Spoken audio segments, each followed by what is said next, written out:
karena layak tanbihu anil baul.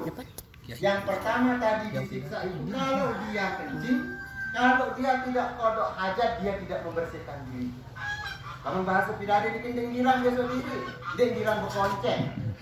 Lamun menek tutup ngacer, dia girang berbisok, akhir itu sekarang yang disiksa. Kemudian kalau yang satunya bagaimana Nabi? Karena yang si bin namimah, jawab Nabi. Oh, no lain nyekel sairuk katanya. Nabi niki. Dia toto lain lagu namimah doang gawe. Dia fitnah doang dengan gawe. Apa yang bisa kita simpulkan Bapak-bapak Ibu-ibu, hadirin hadirat dengan jenazah rahimakumullah, orang yang mati itu tidak musnah, dia hidup, tetapi tidak di sini, tetapi di dalam kuburnya. Karena itu dia tahu apa yang terjadi di kita ini. Dia tahu apa yang akan dilakukan oleh ahli warisnya. Itu membuktikan bahwa beliau hidup. Beliau mendapat siksaan, dia mendapat juga bayangan-bayangan surga. Ketika Nabi bercerita tentang siksa kubur dan bagaimana kemudian dia mendapat surga, Aisyah protes, tidak ada itu siksa di dalam kubur. Jadi mana ada surga? Saya cuma dibuka. Bagaimana kemudian para ulama kemudian menafsirkan, oh bukan dalam arti siksaan yang sebenar-benarnya, tetapi bayangan-bayangan apa yang dia dapatkan itu nanti itu merupakan siksaan.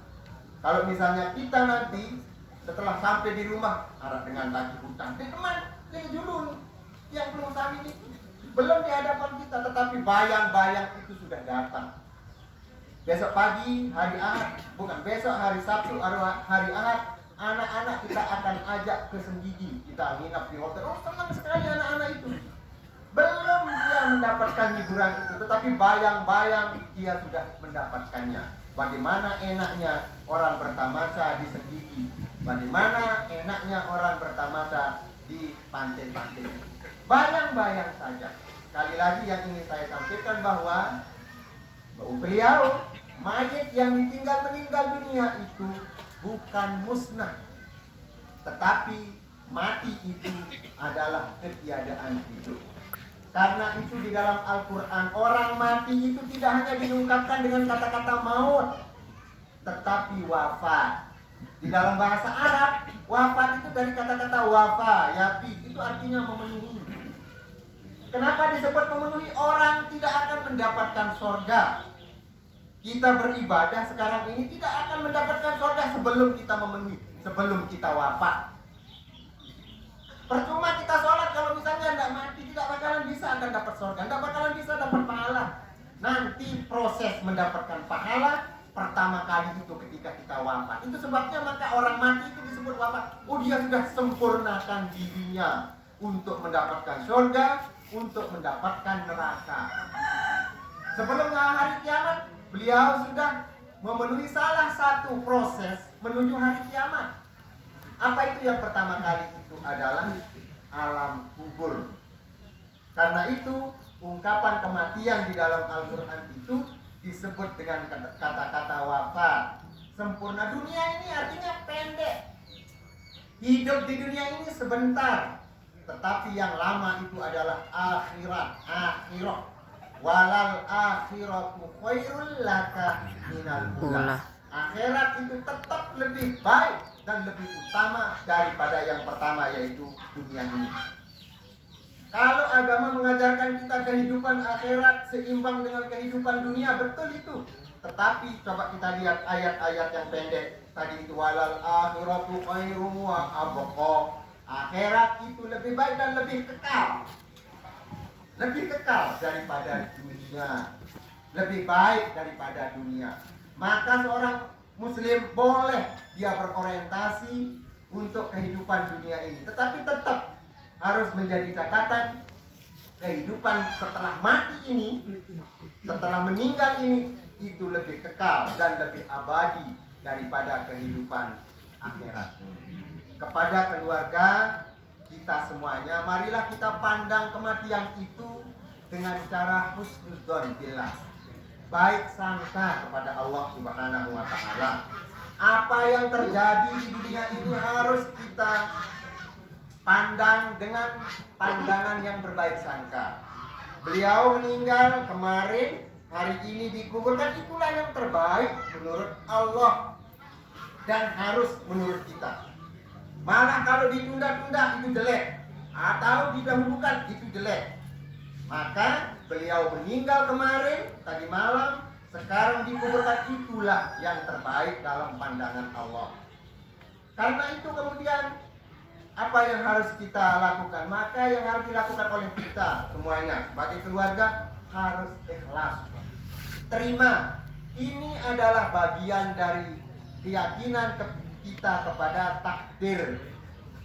Rukun iman yang keenam itu kan takdir, percaya kepada qada qadar.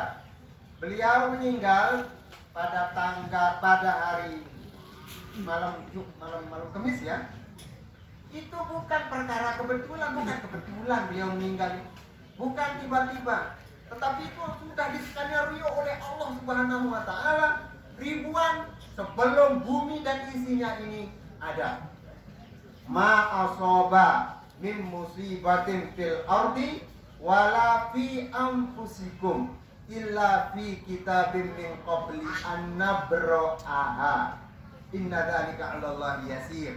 Apapun yang menimpa kalian, apapun yang menimpa bumi ini, ada gempa, sekarang kita dihadapkan dengan COVID-19, itu musibah bagi kita. Apa yang menimpa pada diri kita, sekarang kita ditinggal oleh orang tua kita yang paling kita cintai, itu bukan perkara kebetulan, bukan tiba-tiba. Tetapi semuanya itu min qabli an nabra'aha, itu ribuan tahun sebelum Allah menciptakan bumi dan semua isinya. Allah sudah menulis bahwa almarhum meninggal pada tadi malam itu dan sekarang dikuburkan. Tidak ada yang kebetulan. Itu yang saya tadi minta kepada kita semuanya untuk berhusnuzon kepada Allah Subhanahu wa taala. Kita yakin ini adalah takdir yang terbaik buat beliau. Karena kalau tidak seperti itu, maka kita tidak menjadi orang yang sabar. Kita tidak sabar kalau misalnya kita tidak ikhlas. Makanya di dalam Islam tidak boleh ada an-niyahah. Niyahah itu artinya berjanja. Adat jahiliyah itu kalau orang meninggal dunia itu tidak terima, hanya mukul-mukul dirinya sendiri. Ini apa? Orang-orang seperti ini dianggap oleh Allah tidak menerima takdirnya Allah, tidak menerima qada qadar Allah Subhanahu wa taala. Karena itu kemudian kita harus menerima. Di dalam hadis qudsi, Bapak-bapak, Ibu, mengantar jenazah rahimakumullah, Allah mengatakan apa? Man lam yarda bi qada'i. Siapa yang tidak menerima qadaku, keputusanku. Siapa yang tidak menerima beliau meninggal dunia, tidak menerimanya bagaimana? Tidak sabar, empuk diri, nangis terus menerus. Orang kalau ditinggal musibah, ditoleransi oleh agama itu boleh menangis, tapi terus malam jangan ngerti. Jadi 3 hari saja, jadi model lalu. Kalau maunya itu artinya tidak menerima takdirku. Kata Allah, siapa yang tidak menerima takdirku, dia terima bahwa beliau ini sudah diambil oleh Allah. Walam yasbir bi balai, dia sabar terhadap balaku, ujianku. Ini ujian bagi kita. Beliau meninggal dunia ini sedih. Ini musibah yang paling berat bagi manusia, bagi kita semuanya. Kalau hilang uang kita masih kita bisa cari. Telang motor, hemat, baru saya balik, mau beli motor. Telang sedina, bersehat, hemat, Malik merari, bau. Tetapi kehilangan almarhum dia bau Malik di dunia ini. Tetapi harus kita sabar. Nah, kata Allah, kalau tidak sabar, fal yakhruj min baini sama'i wa ardi. So, gol ini bumi dan langit. Itu kata Allah di dalam hadis qudsi. Keluar dari bumi dan langitku. Wal yaqlub rabban siwaya. Pikir Allah Ta'ala tak lain. Cari Allah, cari Tuhan yang lain selain aku. Dia tidak mikir, tidak bisa. Karena itu kepada kita semuanya, kepada keluarga khususnya, mari kita terima musibah ini dengan lapang dada, ikhlas, sabar, berhusnuzon kepada Allah Subhanahu wa taala bahwa beliau meninggal dunia tadi malam sekarang dimakamkan. Itulah yang terbaik buat almarhum. Ini luar biasa almarhum ini dengan jasa-jasanya. Saya mengenal beliau adalah orang yang baik, sehingga sekali lagi mudah-mudahan beliau dengan kiprah yang selama ini beliau lakukan termasuk kelompok orang-orang yang husnul khotimah. Amin ya robbal alamin. Saya kira itu yang bisa saya sampaikan. Mohon maaf kalau ada kekurangan, kesilapan di dalam tutur kata yang sampaikan. Sekali lagi saya mohon maaf. Terima kasih karena sudah mau memperhatikan apa yang saya sampaikan. Mudah-mudahan juga bermanfaat buat diri tiang, buat kita semuanya. Nasrum minallah wa fathun qarib wa basyiril mu'minin. Wassalamualaikum warahmatullahi wabarakatuh. Demikian tadi kata-kata takziah yang telah disampaikan oleh Ketua Pimpinan Wilayah